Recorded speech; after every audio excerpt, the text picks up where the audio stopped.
অনুরোধ করব, দল মত নির্বিশেষে আমাদের মধ্যে মত পার্থক্য থাকবে, কিন্তু আমরা যদি চেষ্টা করি তাহলে সেই মত পার্থক্যের মধ্যে রেখে আলোচনার মাধ্যমে সেটি অনেক সমস্যার সমাধান হয়তো আমরা বের করে আনতে সক্ষম হব।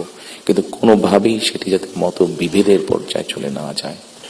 মত বিভেদ হলে জাতিকে বিভক্ত করে ফেললে কি হতে পারে আমরা দেখেছি। আজকে সেই জন্য অনেকের মুখে যুক্তরাষ্ট্রের 1 নম্বর জিম চেইন গোল্ডস জিম এখন আবারও বাংলাদেশে বসুন্ধরা আবাসিক এলাকা ও বসুন্ধরা সিটি শপিং মলে। অনেক হতাশার কথা আমরা শুনি, কিন্তু তারপরেও আসার কথা হচ্ছে যে তাদের কাছে ভবিষ্যতের চিন্তাও আছে, ভবিষ্যতের পরিকল্পনা আছে। এখানে একজন বক্তা বলেছেন, পানির কথা বলেছেন। ওনার সাথে আমার কিছুদিন আগে কথা ছিল, ওনার সামনে আমি আরো বিষয় তুলে ধরেছি। আমার দেশে ফিরে আসার পরে আমি যে কয়বার আমার বাইরে যাওয়ার একটু বেশি সুযোগ হয়েছে, আমি সাভারে গিয়েছিলাম, আরো কয়েকটি জায়গায় গিয়েছিলাম। আমার কাছে মনে হয়েছে নতুন প্রজন্ম একটি গাইডেন্স চাইছে, নতুন প্রজন্ম একটি আশা দেখতে চাইছে।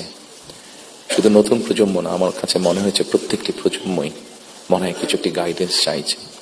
আমরা যারা রাজনীতিবিদ করি আমাদের কাছে হয়তো অনেক প্রত্যাশা, সকল প্রত্যাশা হয়তো বা পূরণ করা সম্ভব নয়, কিন্তু আমরা রাজনীতিবিদরা যদি 1971 সাল,